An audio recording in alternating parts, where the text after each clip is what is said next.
Bismillahirrahmanirrahim. Assalamualaikum warahmatullahi wabarakatuh. Alhamdulillahi rabbil alamin wa kafa. Salawatullahi wa salamuhu ala khairil anamil mustafa. Sallallahu alaihi wa ala alihi wa ashabihi wa man tabi'ahum bi ihsanin ila yaumiddin. Amma ba'du fa inna asdaqal hadithi kitabullah wa khairal huda huda Muhammadin sallallahu alaihi wasallam wa syarral umuri muhdatsatuha wa kullu muhdatsatin bid'ah wa kullu bid'atin dhalalah wa kullu dhalalatin finnar. Ahibati fillah, sidang pendengar, penonton dari channel Sentul Mengaji yang kami cintai karena Allah Subhanahu wa taala. Alhamdulillah, tsumma alhamdulillah, puja dan puji kita ucapkan kepada Allah Subhanahu wa taala atas nikmat Allah Subhanahu wa taala yang besar, nikmat Ramadan, dan yang paling utama adalah nikmat iman kepada Allah Subhanahu wa taala. Karena sesungguhnya hari ini orang-orang yang beriman itu sedikit, tidak sampai 25%-nya kan. Mungkin cuma 20% yang beriman kepada Allah Subhanahu wa taala dari orang yang hidup hari ini. Dan kita di antara orang yang dipilih oleh Allah Subhanahu wa taala menjadi orang yang beriman. Dan mudah-mudahan Allah Subhanahu wa taala tetap kekalkan iman kepada kita dan matikan kita dalam keadaan iman husnul khatimah. Alhamdulillah, hari ini kita sampai ke hari 28 dari bulan Ramadan yang mulia. Artinya sedikit lagi yang tersisa daripada bulan Ramadan ini. Maka mudah-mudahan Allah Subhanahu wa taala menerima seluruh amal kita dan menghapuskan dosa-dosa kita. Dan di antara hari-hari yang berlalu, malam-malam yang berlalu, mudah-mudahan Allah Subhanahu wa taala menjadikan kita di antara hamba-hambanya yang dibebaskan dari neraka Allah Subhanahu wa taala sebagaimana janji Rasulullah sallallahu alaihi wasallam. Pengajian kita pada pagi hari ini tentang sebagian daripada sifat neraka, sifat surga dan orang-orang yang dimudahkan oleh Allah Subhanahu wa taala untuk masuk ke dalamnya. Kita mulai kajian kita dengan sebuah pantun hari ke-28 kita. Pantunnya berbunyi, belanja ke pasar membeli kemiri, kemiri diulam berlauk ikan. Ramadan pun tersisa hanya 3 hari, berharap seluruh amal Allah kabulkan. Indah nian comel berdandan, kirakan bujang datang bertandang. Semilir terdengar ujung Ramadan, Aidil Fitri dan Syahdu datang menjelang. Sebelum kita mengenal tentang surga, maka ada perjalanan setelah mahsyar, setelah mizan. Maka ada sebuah perjalanan yang berat yang dinukilkan oleh Imam Ibnu Hajar al-Asqalani dalam kitab beliau Ar-Raqaiq, yang beliau nukilkan dari perkataan Fudail bin Iyad, seorang alim di kalangan tabi'in. Fudail mengatakan bahwasanya balagana anna sirat, sesungguhnya sampai kepada kami tentang sifatnya sirat. Sirat yang Allah Subhanahu wa taala berfirman, a'udzubillahi minasyaitonir rajim, bismillahirrahmanirrahim, wa ma minkum illa waridhuha, wa ma minkum illa wariduha, tidak ada satu orang pun di antara kalian seluruhnya, umat Muhammad atau umat bukan Muhammad, orang mukmin atau orang kafir, semua manusia dari bermula Adam alaihissalam sampai ujung nanti yang terakhir hidup di muka bumi ini, Allah berfirman, wa ma minkum illa wariduha, tidak ada siapapun di antara kalian kecuali pasti melewati dia. Melewati apa? Melewati sirat. Nah, sirat itulah yang kemudian disifati oleh Fudail bin Iyad. Al-Fudail bin Iyad mengatakan maksudnya sampai kepada kami, maksudnya dari riwayat para sahabat, dari perkataan Rasulullah sallallahu alaihi wasallam, bahwasanya sirat itu sangat panjang sekali. Jangan bayangkan sirat itu hanya jembatan penyeberangan, hanya penyeberangan dari pulau ke pulau saja. Bukan, kalau orang pernah ke Johor, Singapura, bukan hanya penyeberangan dari Johor ke Singapura, atau Batam, orang Batam ke Galang, bukan. Ini jembatan yang jalan yang panjang yang sangat, beliau mengatakan maksudnya masiratu 15,000 sanah. Lamanya berjalannya itu 15.000 tahun. 15.000 tahun perjalanan. Insyaallah. Perjalanan akhirat begitu panjang. Masyaallah muslimin. Maka mudah-mudahan Allah Subhanahu wa taala menjadikan kita orang-orang yang Dia berikan taufik hidayahnya, selamat dari melewati perjalanan dunia ini menuju akhirat, dan Allah berikan husnul khatimah kepada kita. Perjalanan akhirat begitu berat, masyaallah muslimin.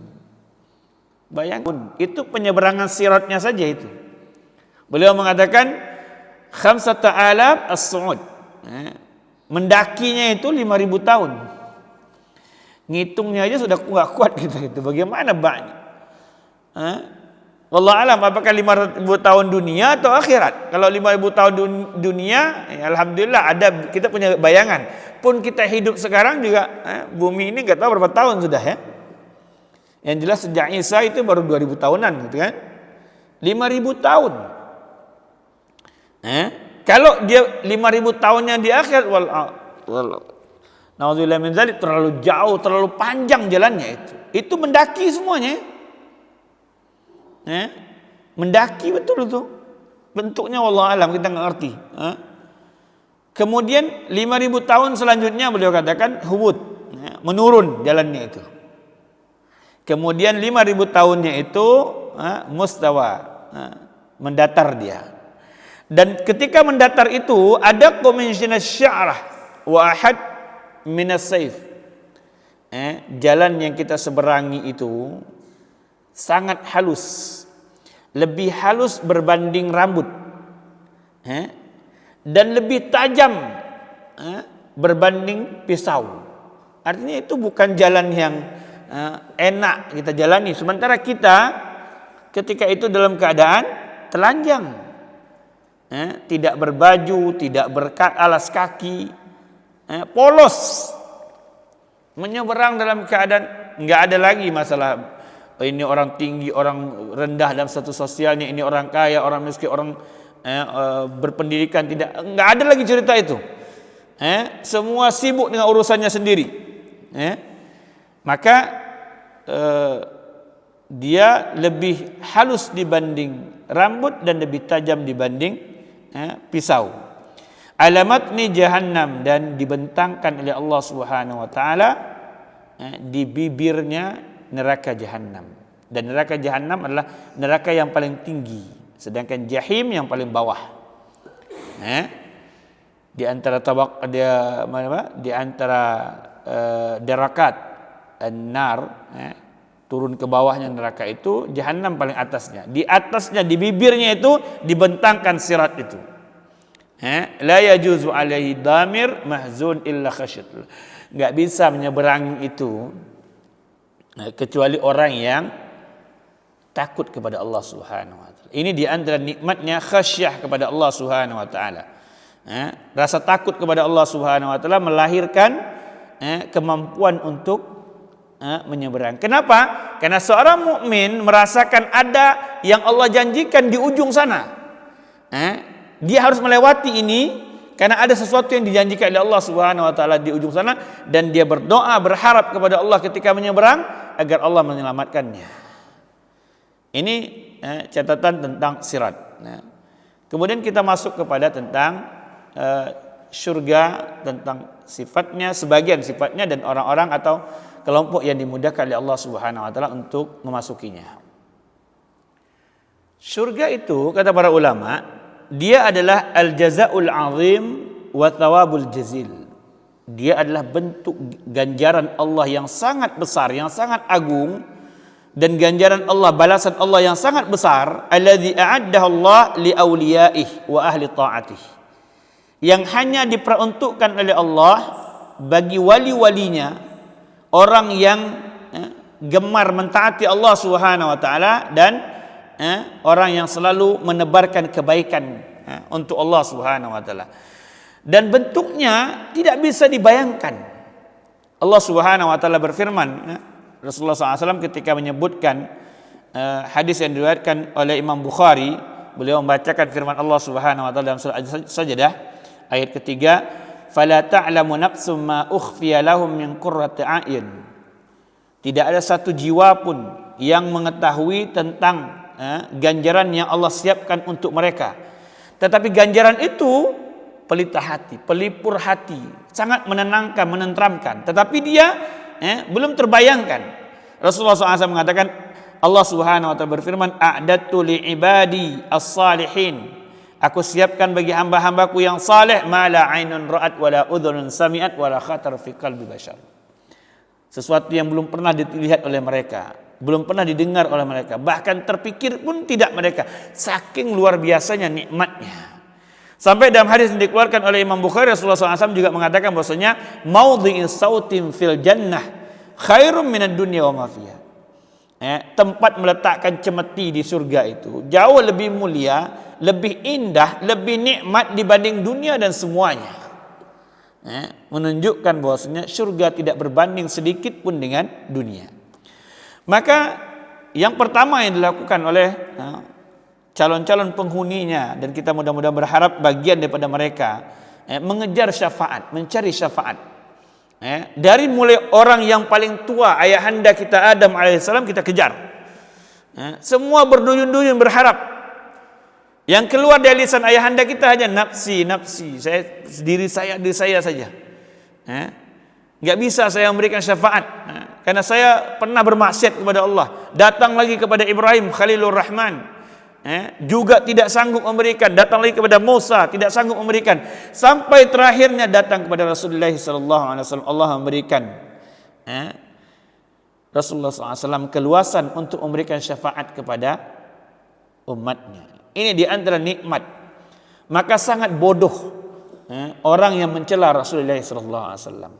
Sangat bodoh orang yang tidak mencintai Rasulullah SAW. Ini di antara nikmat yang besar yang tidak diberikan kepada rasul-rasul yang lain. Bahkan dalam hadis yang lain Rasulullah SAW mengatakan bahwasanya sesungguhnya surga itu dibuka oleh karena Rasulullah SAW ingin memasukinya. Dalam hadis yang dikeluarkan oleh Imam Muslim, Rasulullah SAW bersabda, sesungguhnya ketika saya minta saya datang ke pintu surga, kemudian saya minta untuk dibukakan. Kemudian penjaga surga itu bertanya, siapa anda? Maka Rasulullah SAW mengatakan, saya Muhammad sallallahu alaihi wasallam. Maka penjaga surga itu, malaikat itu mengatakan, bika umirtu an la aftah li ahadin qablak. Engkau yang aku perintahkan, yang aku diperintahkan oleh Allah untuk tidak membuka kecuali hanya untukmu. Surga ini dibuka karena engkau pertama kali ingin masukinya. Ini menunjukkan bahwasanya Rasulullah SAW adalah orang pertama yang dibukakan pintu surga baginya. Dan umat Rasulullah SAW, ini kabar gembira. Rasulullah SAW pernah bersabda, nahnul ummatul akhirina al-awwalun. Kita umat terakhir yang Allah ciptakan. Tetapi yang paling pertama dihisab oleh Allah. Yang paling pertama menyeberang sirat. Yang paling pertama memasuki surga Allah Subhanahu wa taala. Wal iyadu billahnya juga yang paling pertama masuk neraka. Ini ancamannya. Jadi umat yang hidup setelah Rasulullah SAW, ketika Rasulullah SAW hidup dan setelahnya, mereka diberikan nikmat oleh Allah Subhanahu wa taala agar mereka orang yang pertama memasuki surga Allah Subhanahu wa taala. Ini di antara kenikmatan yang Allah Subhanahu wa taala berikan. Dan di antara orang-orang yang mendapatkan kenikmatan oleh Allah Subhanahu wa taala untuk memasuki surga lebih dahulu dibanding yang lain adalah al-fuqara, orang-orang fakir. Ini kabar gembira untuk Anda orang-orang yang fakir. Orang-orang yang fakir, yang mu'af, dia menjaga, afifun muta'affif, orang yang menjaga dirinya. Dia tidak diberikan rezeki yang banyak oleh Allah Subhanahu wa taala, tetapi dia tidak meminta-minta. Makanya Allah Subhanahu wa taala mengingatkan kepada yang punya harta.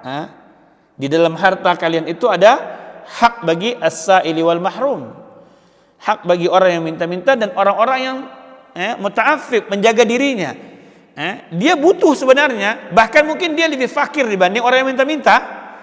Tetapi karena izzahnya, karena janji dari Allah Subhanahu wa taala agar dia tidak meminta-minta, karena kabar dari Rasulullah SAW bahwa peminta-minta itu akan datang kepada Allah, mukanya tidak berdaging, karena takut seperti itu dan dia menjaga diri, maka dia menahan dirinya. Ini di antara orang-orang yang dimudahkan oleh Allah Subhanahu wa taala untuk memasuki surga lebih dahulu. Ini yang tidak, bahkan dalam hadis dikatakan Rasulullah SAW mengatakan sungguhnya orang fuqara dari orang muhajirin, dari umat ini mendahului masuk surga dibanding yang lainnya. Dan ini orang kaya itu arba'ina sanah, 40 tahun. Dalam ayat lain dikatakan yang terakhir masuk surga dari orang-orang fakir yang beriman dan orang pertama dari orang kaya yang beriman, jaraknya itu 40 tahun. 40 tahun itu dari yang terakhir dari orang miskin dan orang pertama daripada orang kaya. Sama-sama penghuni surga mereka. Sudah berleha-leha dulu orang-orang fakir di sana. Maka penting kita tetap mengimani Allah Subhanahu wa taala walaupun kondisi kita penuh dengan kefakiran. Dan jangan hinakan diri Anda ketika Allah Subhanahu wa taala tahan rezekinya. Kenapa? Karena Allah Subhanahu wa taala menjanjikan nikmat yang besar di surga Allah Subhanahu wa taala bagi orang-orang fakir itu. Kemudian orang-orang yang Allah Subhanahu wa taala berikan ganjaran surga lebih dahulu, syahid, orang yang syahid di Allah Subhanahu wa taala. Bahkan dalam riwayat lain dikatakan maksudnya orang syahid itu menghuni surga sebelum yang lainnya. Dan yang terakhir Allah Subhanahu wa taala memberikan kepada orang-orang yang ketika beramal itu ihsan. Ketika mereka melakukan ketaatan itu mereka berbuat ihsan totally. Dan ketika mereka bertobat itu mereka ikhlas, nasuh. Dan ketika mereka mendapatkan kabar dari Allah Subhanahu wa taala tentang surga dan nerakanya, mereka orang-orang yang ihtisab. Ini karakter ketiga daripada orang-orang yang didahulukan masuk surga. Setelah orang-orang yang syahid, setelah orang-orang yang afif, muta'affif, orang fakir yang menahan dirinya, menjaga dirinya untuk tidak meminta-minta, dan yang terakhir Allah Subhanahu wa taala berikan kepada hamba-hambanya yang ketika mentaati Allah itu mukhlis. Ketika dia bertobat nasuh. Dan ketika dia mendapatkan kabar dari Allah Subhanahu wa taala, baik kebaikan maupun keburukan, dia melakukan ihtisab, berharap ganjaran dari Allah Subhanahu wa taala. Ini di antara pentingnya amal-amal itu yang mesti kita berakhlak dengan amal-amal itu. Selanjutnya kita sebutkan beberapa pintu surga yang sering kita dengarkan bahwasanya pintu surga itu ada 8. Allah Subhanahu wa taala berfirman dalam surat Ar-Ra'd ayat 23, A'udzubillahi minasyaitonir rajim, bismillahirrahmanirrahim, wal malaikatu yadkhuluna 'alaihim min kulli bab. Sesungguhnya malaikat-malaikat itu mendatangi ahli surga itu dari sekeliling pintunya.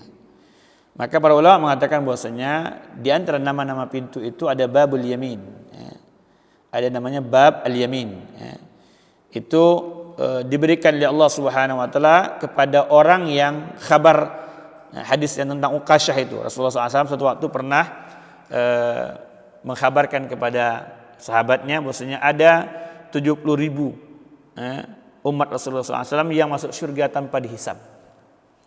Imam Nawawi ketika mensyarahkan hadis ini mengatakan sungguhnya digabungkan dengan hadis yang lain, di setiap 70.000 itu Allah Subhanahu wa taala memberikan kelonggaran pada Rasulullah SAW, tiap satu orangnya membawa 70.000. sehingga jumlahnya menjadi sekian miliar, 4,9 miliar dan seterusnya. Tapi itu khilaf di kalangan ulama tentang apakah jumlahnya itu ditahsir, membatasi jumlahnya atau karena menunjukkan banyaknya. Tapi yang jelas surga dengan babul yamin itu dimasuki oleh orang-orang yang masuk surga tanpa dihisab. Ini namanya babul yamin. Ada namanya babur rayyan yang mudah-mudahan kita berharap menjadi bagian daripada orang yang masuk surga melalui pintu itu. Bagi orang-orang yang mendawamkan berpuasa, baik ketika Ramadan dan dia diwajibkan di situ maupun di luar Ramadan dia disunnahkan. Karena dalam hadis qudsi kita ingatkan Rasulullah SAW mengatakan, Allah Subhanahu wa taala berfirman, selalu hambaku yataqarrabu ilayya bin nawafil hatta uhibbu. Hambaku selalu mengerjakan hal-hal yang aku sunnahkan, aku tambahkan. Bukan hal yang wajib, hal yang sunnah, maka sampai aku mencintainya. Selalu dia mengerjakan sampai aku mencintainya. Ini menunjukkan bahwasanya orang-orang yang memasuki rayyan itu adalah orang-orang yang mengerjakan puasa dan baik yang wajib maupun yang sunnahnya. Kemudian yang ketiga namanya bab as-salah atau mukatsirin as-salah, orang yang memperbanyak salatnya. Dan Ramadan alhamdulillah waktu yang mudah sekali kita untuk melaksanakan salat, apalagi kita sering waktu banyak di rumah ini, waktu duha, salat wudu, salat qiyamul lail, tarawih, witir dan seterusnya, banyak sekali yang sunnah qabliyah ba'diyah. Jangan pernah tinggalkan. Saya berwasiat kepada pendengar semuanya seperti wasiat Rasulullah SAW, jangan tinggalkan 10 minimal atau 12 rakaat yang Rasulullah SAW tidak tinggalkan kecuali dalam keadaan musafir. Sebelum 2 rakaat sebelum subuh, 2 rakaat minimal atau 4 rakaat sebelum zuhur, 2 rakaat setelah zuhur, 2 rakaat setelah maghrib, 2 rakaat setelah isya. Rasulullah SAW tidak tinggalkan semuanya kecuali ketika safar, dan Rasulullah SAW tidak meninggalkan bahkan ketika safar 2 rakaat sebelum fajar. Bahkan hadis yang bicara tentang Rasulullah SAW pernah mengqadha salat sunnah itu setelah asar, itu adalah hadis Rasulullah SAW ketika tertinggal salat ba'diyahnya zuhur, menunjukkan sunnah itu tidak ditinggalkan. Maka memperbanyak salat sunnah itu bagian daripada cara kita untuk masuki syurga melalui babus salah. Bab yang keempat, bab yang sedekah, untuk orang-orang yang bersedekah. Ini Allah berikan kepada orang-orang yang rajin bersedekah. Mudah-mudahan Allah Subhanahu wa taala mudahkan kita untuk berinfak di bulan yang mulia ini, karena Rasulullah SAW dikabarkan sangat mudah berinfak di bulan Ramadan ini. Bahkan dikabarkan oleh ibunda kita seperti rih, angin, tidak minta kecuali diberi, minta kecuali. Satu waktu ada orang yang minta Rasulullah SAW diberi, tidak minta, sampai Abdullah bin Umar mengatakan, wahai fulan, berhenti meminta. Sesungguhnya Rasulullah SAW itu tidak engkau pinta kecuali pasti diberi. Enggak ada cerita tidak memberi Rasulullah SAW itu. Kemudian pintu yang kelima adalah bab mujahid, bab jihad bagi orang-orang yang berjihad di jalan Allah Subhanahu wa taala. Kemudian bab yang keenam adalah bab al-ma'ruf, bagi orang-orang yang terbiasa berbuat amal ma'ruf nahi mungkar. Ini bab yang diberikan untuk mereka. Kemudian bab yang selanjutnya adalah bab yang silah, yang ketujuh, orang yang menjaga silaturahim. Dan bab yang paling indah yang kita berharap mudah-mudahan kita menjadi orang yang menghuni memasuki dalam pintu itu adalah babul wadid, bab di tengah syurga. Dalam hadis yang diriwayatkan oleh Abu Darda, Rasulullah SAW mengatakan sesungguhnya walid itu, orang tua itu menjadi pintu di tengah syurga. Dan bermohonlah kepada Allah Subhanahu wa taala, mudah-mudahan Allah Subhanahu wa taala menjadikan kita anak-anak yang memasuki surga Allah Subhanahu wa taala melalui pintu khidmah kita kepada orang tua kita. Ini di antara sekelumit, tidak bisa kita sampaikan secara panjang karena waktu, tetapi sekelumit untuk lebih mengenal tentang surga, dan mudah-mudahan dengan begitu maka kita bersemangat untuk mengejar surga. Dan Ramadan adalah waktunya untuk kita berlomba-lomba berusaha untuk mengejar itu. Dan jangan keluar dari bulan Ramadan kecuali perbanyak meminta kepada Allah Subhanahu wa taala agar masukkan ke dalam surganya dan dijauhkan kita dari neraka Allah Subhanahu wa taala. Itu yang bisa kita kabarkan pada pagi hari ini. Terakhir kita berdoa kepada Allah Subhanahu wa taala Allahumma inna nas'aluka ridhaka wal jannah wa na'udzubika min sakhatika wan nar. Allahumma inna nas'aluka al-firdausal a'la minal jannah. Allahumma inna nas'aluka al-firdausal a'la minal jannah. Allahumma inna nas'aluka al-firdausal a'la minal jannah. Allahumma ajirna minan nar. Allahumma ajirna minan nar. Allahumma ajirna minan nar. Allahumma inna nas'aluka husnal khatimah wa na'udzubika min su'il khatimah. Allahumma innaka 'afuwun tuhibbul 'afwa fa'fu 'anna. Allahumma innaka 'afuwun tuhibbul 'afwa fa'fu 'anna. Allahumma innaka 'afuwun karim tuhibbul 'afwa fa'fu 'anna. Subhanakallah bihamdik asyhadu an la ilaha illa anta astaghfiruka wa atubu ilaik. Assalamualaikum warahmatullahi wabarakatuh.